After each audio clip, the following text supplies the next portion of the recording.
M V Jayarajan, RSSന്റെ കൊലക്കത്തിയുടെ രാഷ്ട്രീയം, വർഗീയതയുടെ രാഷ്ട്രീയം, ചോരക്കളിയുടെ രാഷ്ട്രീയം, അതിന് കിട്ടിയ ഒരു തിരിച്ചടിയായി തന്നെ പറയാം. പക്ഷേ എന്നാലും ആ അമ്മ പറഞ്ഞതുപോലെ വധശിക്ഷയായിരുന്നു പ്രതീക്ഷിച്ചിരുന്നത്.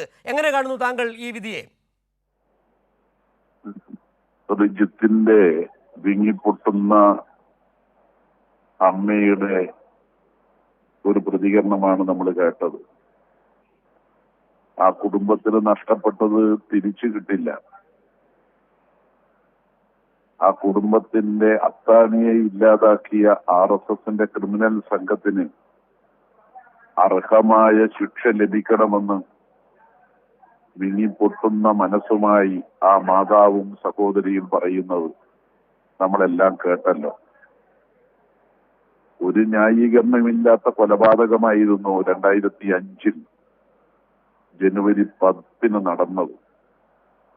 റിജിത്ത് ഒരു കുറ്റവും ചെയ്തിട്ടില്ല, ഒരു കേസിലും പ്രതിയല്ല. 25 വയസ്സും മാത്രം പ്രായമുള്ള ഒരു ഡിവൈഎഫ്ഐയുടെ പ്രവർത്തകൻ. സഹപ്രവർത്തകരോടൊപ്പം വീട്ടിലേക്ക് പോകുന്ന വഴിമധ്യയായിരുന്നു പതിയിരുന്ന RSSകാർ റിജിത്തിനെ കൊലപ്പെടുത്തുകയും കൂടിയുണ്ടായിരുന്നവരെ വെട്ടിപ്പരിക്കേൽപ്പിക്കുകയും ചെയ്തു.